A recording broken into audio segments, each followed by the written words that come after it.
मुंबई, भारत का वो शहर जहां हर युवा अपने सपने को सच करना चाहता है।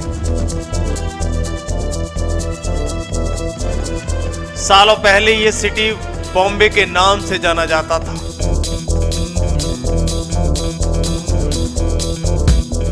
सपनों की नगरी कहे जाने वाले इस शहर ने कई बदलाव देखे। गरीब को अमीर बनते देखा,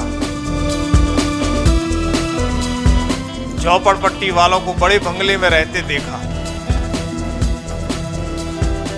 गुंडे मवालियाओं को मुंबई का डॉन बनते देखा। तो आज कहानी बॉम्बे से मुंबई तक की। पैसा बढ़ा तो डॉन बने। किसने कब तक संभाली डॉन की कुर्सी? अब उस डॉन की रेस में क्यों उठा लॉरेंस का नाम?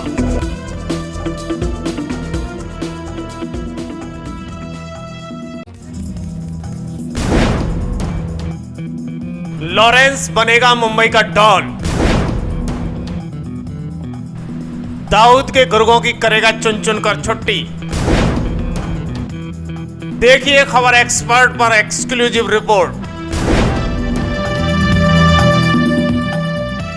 आजकल पूरे भारत में पिछले कुछ दिनों से एक नाम लगातार हेडलाइंस का हिस्सा बन गया है और नाम है गैंगस्टर लॉरेंस बिश्नोई, जिसे मुंबई में नेता बाबा सिद्दीकी की हत्या से जोड़ा जा रहा है। लॉरेंस बिश्नोई और बाबा सिद्दीकी के मर्डर को लेकर अब तक कोई ठोस कनेक्शन सामने तो नहीं आया है, लेकिन कुछ सवाल जो पूछे जा रहे हैं लगातार मीडिया में दौड़ रहे हैं। अगर वाकई लॉरेंस बिश्नोई ने बाबा सिद्दीकी पर हमला कराया है, तो क्या इस हमले के पीछे की वजह सलमान खान और बाबा सिद्दीकी के बीच की नजदीकियां थी? इस मर्डर के जरिए लॉरेंस बिश्नोई सलमान खान और इसके करीबी लोगों के बीच अपना खौफ पैदा करना चाहता है, या फिर लॉरेंस बिश्नोई का मकसद मुंबई पर राज करना है? जिस मुंबई में अंडरवर्ल्ड का तख्त अब तक खाली है, मुंबई का आखिरी बड़ा अंडरवर्ल्ड डॉन दाऊद इब्राहिम था। तो चलिए हम आपको बताते हैं मुंबई का सबसे पहला डॉन करीम लाला, फिर दूसरा डॉन हाजी मस्तान सोने का तस्कर और चौथा डॉन दाऊद इब्राहिम, और आगे रवि पुजारी, अरुण गवली जैसे गैंगस्टर का दबदबा रहा। दिल थाम के सुनिएगा क्राइम की दुनिया की वो हकीकत जिसे आज तक आपने किसी चैनल पर नहीं सुना होगा, देखा भी नहीं होगा। दरअसल दाऊद इब्राहिम की शुरुआत मुंबई के अंडरवर्ल्ड में होती है।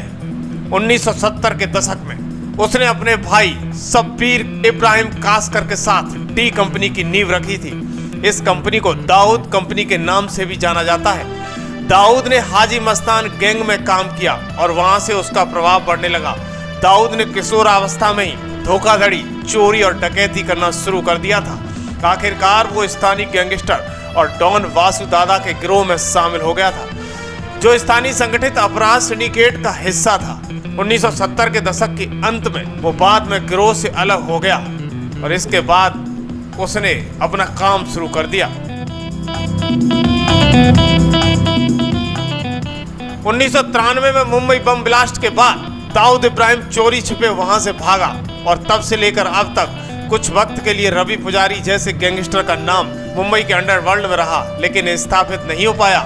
लेकिन अब रवि पुजारी या अरुण गविल जैसे गैंगस्टर का दबदबा खत्म हो चुका है।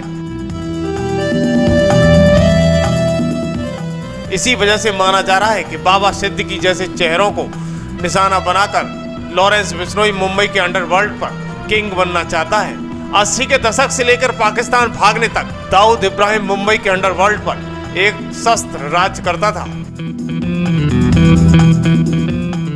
और अब कहा जाने लगा है कि दाऊद के बाद अगर मुंबई के अंडरवर्ल्ड पर कोई सिक्का चलाना चाहता है तो वो है लॉरेंस बिश्नोई। ऐसे दावों या कयासों के पीछे सबसे बड़ी वजह मानी जा रही है दाऊद इब्राहिम और लॉरेंस बिश्नोई के बीच कुछ समानता है। मीडिया रिपोर्ट की माने तो गुनाहों के शुरुआती दौर में दाऊद इब्राहिम ने हत्याओं के जरिए दहशत फैलाने का हथियार बनाया था। इसी तरह गुनाह की दुनिया में लॉरेंस बिश्नोई का दबदबा भी हाई प्रोफाइल मर्डर से भी बना है। दाऊद इब्राहिम का नेटवर्क नेपाल, यूएई और दक्षिण अफ्रीका जैसे देशों तक था। इसी तरह लॉरेंस बिश्नोई का नेटवर्क भी कनाडा और अमेरिका जैसे देशों तक बताया जा रहा है। मुंबई में अंडरवर्ल्ड फिर लौट आया है। क्या बाबा सिद्दीकी के मर्डर के बाद अब टारगेट पर सलमान खान है? क्या लॉरेंस बिश्नोई गैंग का दबदबा इतना बढ़ गया है कि वो मुंबई शहर में शूटर भेजकर ताबड़तोड़ फायरिंग कर किसी की भी हत्या करवा सकता है? कुछ ऐसा ही लॉरेंस बिश्नोई के मामले में भी है, लेकिन लॉरेंस बिश्नोई ने अपनी इमेज कुछ अलग बनाई है। खुद को एक रॉबिन हुड की तरह दिखाता है, उसका स्टाइल लुक भी गुंडों को प्रभावित करता है और लॉरेंस दावा करता है कि वो देश के दुश्मनों के खिलाफ है। जो कानून को न माने उसे वक्त परस्त मानना मुश्किल है, लेकिन लॉरेंस बिश्नोई दावा ऐसा ही करता है। बाबा सिद्दीकी के मर्डर के बाद लॉरेंस बिश्नोई की एक तस्वीर जमकर वायरल हो रही है। ये तस्वीर लॉरेंस बिश्नोई की एक पेशी के दौरान खींची गई थी, जिसे लॉरेंस के बाजू में एक टैटू दिखता है और टैटू पर लिखा होता है जय श्री राम।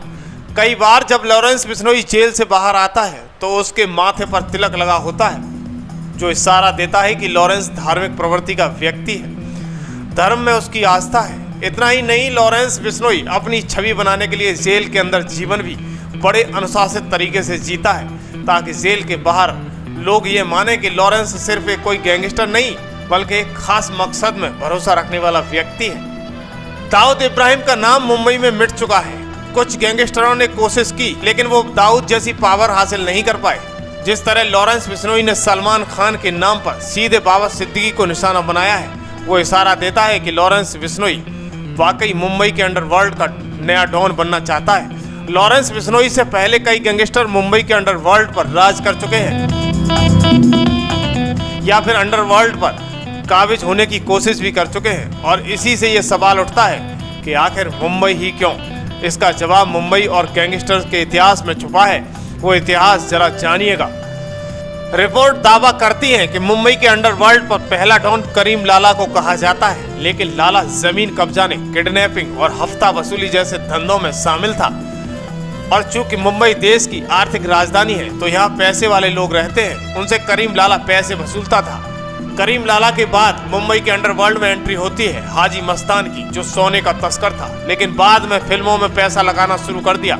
उस वक्त वरदराजन मुदलियार ने मुंबई के कुछ हिस्सों पर राज किया। मुंबई में शराब पर बैन था और इसी बैन का फायदा उठाकर वरदराजन मुर्द ने गैर कानूनी शराब का धंधा शुरू कर दिया था। इसी दौरान उसने कोशिश की थी कि अंडरवर्ल्ड पर कब्जा करना, लेकिन इनके बाद अगर किसी ने मुंबई के अंडरवर्ल्ड पर राज किया तो वो था दाऊद इब्राहिम। एक रिपोर्ट की माने तो दाऊद इब्राहिम का चोरी डकैती से गुनाह शुरू हुआ था। इसके बाद ड्रग्स का धंधा शुरू किया, बॉलीवुड में पैसा लगाया, ब्लैक मनी को रियल एस्टेट में इन्वेस्ट किया और बेतहासा खौफ फैलाया, पैसा कमाया, जमकर गोलाबारी भी की। लेकिन ड्रग्स से लेकर बॉलीवुड की लंबी चौड़ी इंडस्ट्री, महंगी प्रॉपर्टी की वजह से चढ़ता रियल एस्टेट और समुद्र में मुंबई तक पहुंच, यह वो वजह है जिनके चलते हर छोटा मोटा व्यक्ति डॉन बनना चाहता है, और वो चाहता है कि मेरे गैंग की मुंबई पर राज हो। और ऐसा माना जाता है कि जिसने मुंबई के अंडरवर्ल्ड पर राज किया, उसका कनेक्शन पूरे भारत के गैंगस्टर से बन जाता है। यही कारण है कि लॉरेंस बिश्नोई मुंबई पर अपना राज करना चाहता है और इसके लिए उसने इतना बड़ा कदम उठाने का ऐलान कर दिया है। लेकिन बड़ा सवाल यह है कि अब मुंबई के अंडरवर्ल्ड पर राज कौन करेगा? क्या इसी तरह से दहशत फैलाकर बिश्नोई अंडरवर्ल्ड का डॉन बनना चाहता है या फिर नहीं? जरूर बताएं।